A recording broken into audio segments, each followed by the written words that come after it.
Salut Vetters, Patrick ici avec Vetted. J'ai une toute nouvelle vidéo d'OVNI à vous montrer. Jeremy Corbell et George Knapp viennent d'accueillir un invité dans leur dernière émission. Il s'appelle Dustin Slaughter et il est de l'UAP Register. Et il a obtenu une vidéo d'OVNI par un litige fouillé à loi sur la liberté de l'information. En gros, il a intenté un procès pour obtenir cette vidéo, n'est-ce pas? Et à l'origine, Jeremy Corbell et George Knapp avaient publié une image de cet ovni, mais pas la vidéo. Eh bien, maintenant, nous avons la vidéo de cette image précédemment publiée qui a été surnommée le Mosul Orb. Mammon V. End. Alors, pourquoi c'est important, c'est que 6 mois après le début d'Arrow, nous avons lancé Weaponize. C'était le 23 janvier 2023. Donc, dans notre premier épisode, nous expliquons ce que Weaponize va être, mais nous offrons pour la toute première fois, et c'était et reste la toute première fois, un UAP filmé par l'armée américaine et désigné par notre armée depuis une zone de combat active. Et c'était la différence. C'était depuis une zone de combat active. C'est ce que nous appelons l'orbe de Mossoul. Alors, nous avons dit à tout le monde dans le premier épisode que l'orbe de Mossoul avait été filmé en vidéo plein mouvement. Nous avions expliqué aux gens ce que cela signifie, pourquoi c'est en couleur. Cela a été filmé le 16e avril 2016, au-dessus de Mossoul, en Irak. Et le problème était, ou pas le problème, mais protéger les sources, surtout si elles ne se protègent pas elles-mêmes. C'est ce que tu m'as toujours enseigné, George. Nous pouvions diffuser une image fixe, mais je pense qu'il était plus risqué d'aller plus loin que cela. Donc, beaucoup de gens ne nous ont pas cru. Et si tu te souviens, George, nous avons défié la Arrow de faire la bonne chose et de publier la vidéo pour le public. Ils ne l'ont pas fait. À la place, ils ont publié quelque chose qui ressemblait et c'est un peu le tour de passe-passe qu'ils font souvent, donc ils ne l'ont jamais publié au public américain. Et je n'ai jamais pensé que le public américain allait pouvoir le voir. Cela a demandé un véritable acte de dévouement et de courage pour un peu sortir cela. Mais juste pour résumer, j'espère que les gens se souviendront de notre reportage original, George, car nous étions précis, et nous avons dit aux gens que nous l'étions. Mais peut-être qu'ils apprenaient à nous faire confiance. Mais si vous regardez maintenant ce que nous allons apprendre aujourd'hui, vous verrez que nous avions raison à 100% et que ce n'était pas un simple effet de lumière, ce n'était pas un nid de poil dans la rue, ce n'était pas une goutte de pluie sur l'objectif d'une caméra d'avion espion de la CIA modifiée. Je veux dire, vous plaisantez? Mais tu dois quand même gérer ces trucs à moins de pouvoir les justifier. Et je pense qu'aujourd'hui, grâce à la ténacité d'un bon ami et excellent journaliste d'investigation, vous allez apprendre ce qu'il faut pour réaliser un autre geste historique, qui est d'obtenir des séquences du gouvernement des États-Unis grâce à des litiges et des années d'efforts acharnés et tenaces pour obtenir cela. Donc j'aimerais... Georges, présentons un de nos amis. Oui, je dirais juste cela avant de le faire venir. Vous savez, ce que nous allons voir aujourd'hui est vraiment cool. Personne ne l'a vu. Le public ne l'a pas vu. C'est très intéressant. Je me souviens que les débunkers étaient en colère contre nous parce que nous ne diffusions pas la vidéo de 4 secondes, car ils disaient que cela nous permettrait de la déboulonner. Nous pourrions certainement avoir assez d'informations pour la déboulonner. Eh bien, vous allez l'obtenir. Je soupçonne qu'ils continueront à faire la même chose qu'ils faisaient. C'est une goutte de pluie sur l'objectif. C'est un nid de poule sur la route à Mossoul.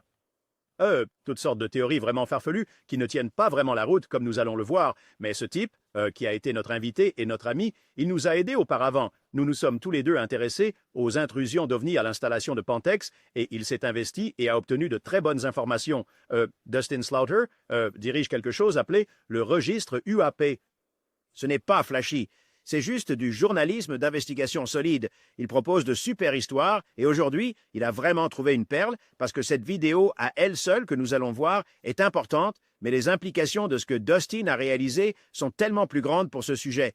Tu es d'accord, Jérémy? Oui, absolument. Comme nous l'avons toujours dit, aucune séquence vidéo ne suffira à elle seule, mais le poids collectif est une prépondérance d'éléments probants. Donc, même cela est plus grand qu'une vidéo. Et nous en entendrons parler, nous sommes sur le point d'en parler. Pourquoi c'est si important? Pourquoi c'est si essentiel? Donc, très enthousiaste parce que je pense que maintenant, si les gens regardent l'histoire, ils vont faire confiance à notre reportage. Parce que vous savez quoi? Si vous avez eu raison avant et que vous êtes cohérent et que vous êtes réellement digne de confiance, alors vous méritez la confiance. Appuyez sur le bouton j'aime, vétéran, cela aide vraiment les vidéos. Et bien sûr, si vous n'êtes pas encore abonné, cliquez sur le bouton d'abonnement. Je publie de nouvelles vidéos chaque semaine sur le phénomène OVNI et j'essaie d'atteindre 100 000 abonnés avant la fin de l'année. Maintenant, avant de passer à la vidéo que je vais diffuser à pleine vitesse, à demi-vitesse et à un quart de vitesse pour qu'on puisse vraiment examiner cela de plus près, écoutons l'homme lui-même, Dustin Slaughter, qui a acquis cette vidéo et comment il l'a fait. Dis-moi ce qui s'est passé avec tes propres mots. Oh mon Dieu. Eh bien, c'est bon d'être de retour, les gars. Merci de m'avoir invité. Donc essentiellement, ce que nous avons ici est une vidéo que le UAP Register a obtenue grâce à un procès FOIA, qui est un procès du Freedom of Information Act essentiellement, que vous savez, j'ai initialement déposé. Le FOIA original a été déposé en 2023. Puis le procès après l'obstruction par l'armée de l'air et le Centre national de renseignement aérien et spatial. Après ce blocage, j'ai déposé un procès en 2024 avec quelques excellents avocats avec qui je travaille. Et donc, Maintenant, regardons cette vidéo à vitesse normale.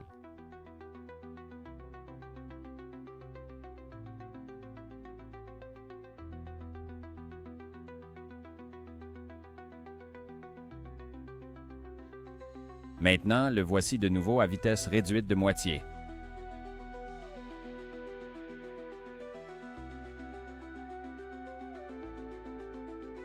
Et enfin, au quart de la vitesse.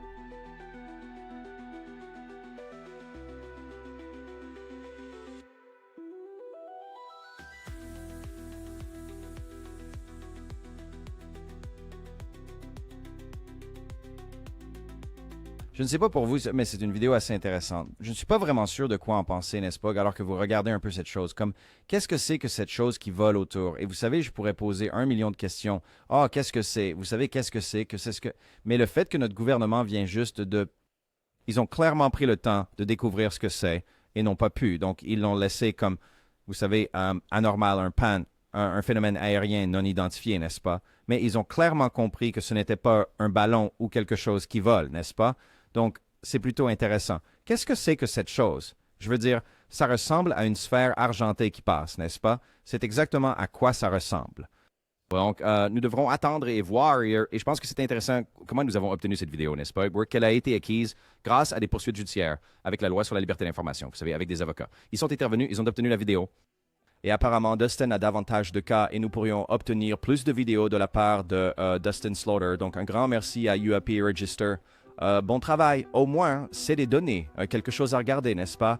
Et les gens peuvent essayer de déterminer la taille à partir des données de la vidéo. Donc, je suis sûr que plus d'informations sortiront à ce sujet. Comme je l'ai dit, j'apprécie toujours que ce genre de choses sortent, n'est-ce pas? Donc, je serais curieux de lire vos commentaires ci-dessous. Faites-moi savoir ce que vous en pensez. Très bien, vétéran. On se voit à la prochaine. Lien dans la description. Allez voir le reste de cet épisode. Chaque jour est un cadeau, tout le monde. Pêche!